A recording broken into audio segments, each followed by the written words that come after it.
위기 아동은 학습뿐이 아니라 경제적, 정서적으로 어려움을 겪는 경우가 많죠. 그래서 내년 3월부터는 학교에서부터 위기 학생을 조기 발견해서 통합 지원하는 학생 맞춤 통합 지원이 시행됩니다. 그런데 이 제도 도입을 코앞에 두고 학교 현장에서 시행을 미뤄야 한다는 요구가 터져나오고 있는데요. 먼저 영상 보고 오겠습니다.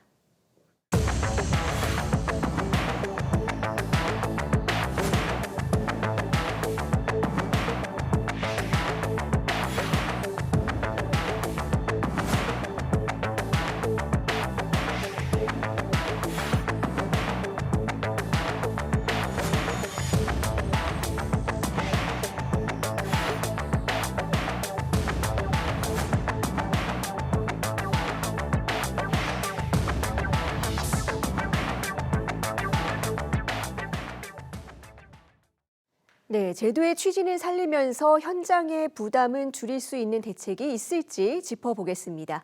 교사노조 권수연 정책실장 스튜디오에 자리했습니다. 실장님 어서 오세요. 안녕하세요. 네, 최근에 굉장히 뜨거운 화두인데요. 이 학생 맞춤 통합 지원 참 논란이 많습니다. 교사노조에서는 도입을 좀 미뤄야 된다라고 주장을 하고 계신데 어떤 이유 때문입니까? 네, 현행 법과 시행 체계는 학교 현장과 괴리되어 원 취지가 실현될 수 있을지 의문입니다. 준비되지 않은 상태에서 실무 운영과 책임만 학교에 떠넘기는 구조로 설계되어 있기 때문입니다. 학생 맞춤 통합 지원 사업에 대한 교육청의 이해도 부족해서 학부모의 대출금을 비교하고 저금리 대출로 전환해주기, 학생집 화장실 수리해주기, 고기를 사서 학생집에 방문해 가족과 함께 구워 먹기, 학교에서 아침 식사 제공 등을 우수 사례로 제시해 현장의 혼란과 분노가 커졌습니다.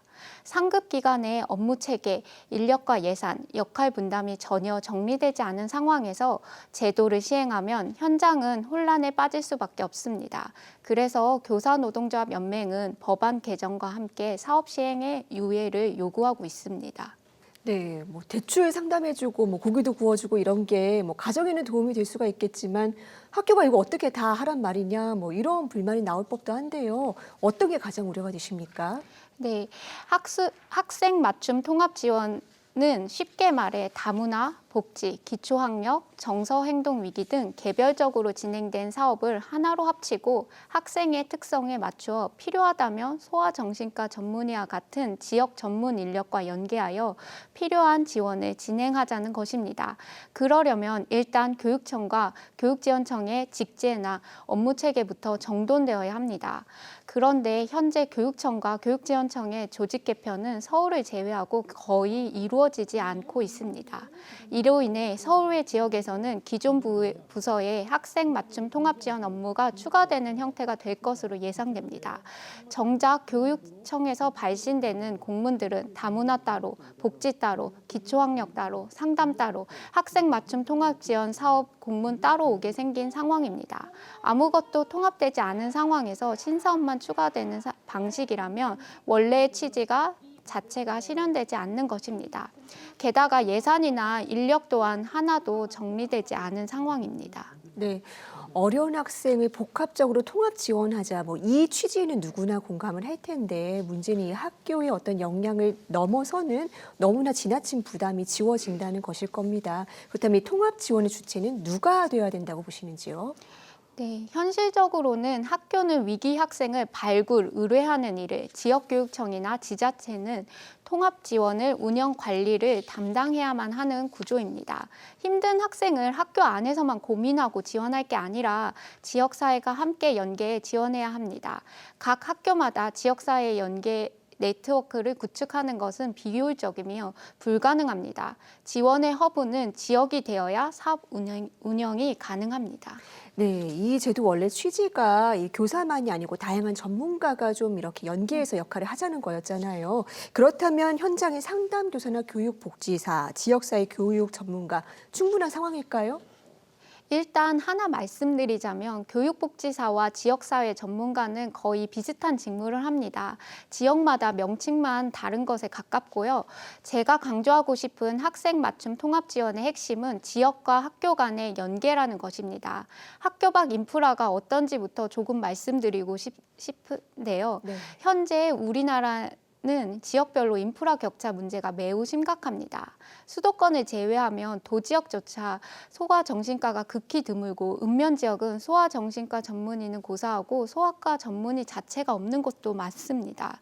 이러한 지역사회의 인프라 개선 없이 학교 안팎의 문제를 함께 해결하자는 법의 취지를 실현하기는 어렵습니다. 네, 인력과 인프라는 너무나 어렵고 예산은 좀 어떻습니까?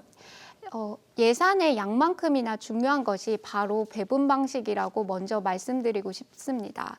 어떤 학교는 사업 대상자가 0명, 어떤 학교는 100명이 될 수도 있는 사업입니다. 즉 학교별로 얼마 하는 식의 일괄 배분이 불가능한 사업이라는 의미입니다. 그런데 현재 일부 교육청에서는 예산을 학교당 100만 원 하는 식으로 일괄 배분하려는 움직임도 보입니다. 예산을 학교에 기계적으로 계산해 내려보낼 것이 아니라 학교에서 지원 대상을 발굴하면 교육지원청 단위에서 해당 학생의 필요에 맞게 예산을 집행하는 체계가 필요합니다. 그와 같은 방식이 아니라면 사실상 의미가 없는 사업입니다. 차라리 기존 학교에서 지원하는 방식이 학생들에게도 훨씬 편할 것입니다. 네, 이게 절대 학교만으로는 할 수가 없고 지역사회의 역할이 굉장히 중요할 텐데 그렇다면 학교와 지역사회 역할 배분은 어떻게 가야 될까요?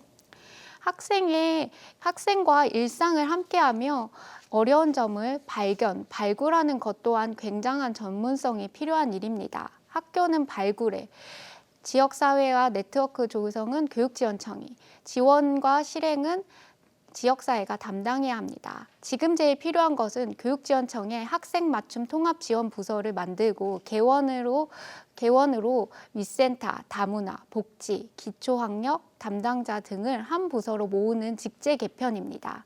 또한 지원청 차원에서 우리 지역에 어떤 전문 인력과 기관이 있는지 파악하여 난도가 중재기관은 어디, 복지 전문기관은 어디, 상담 전문기관은 어디 하는 식으로 파악하여 흩어진 구슬 같은 지역 인프라를 하나로 꿰어야 합니다. 그 다음에 비로소 학생 맞춤 통합 지원 사업이 가능할 것입니다. 이 전제들이 선행되어야 학생에게도 학교에게도 도움이 될 것이라고 생각합니다.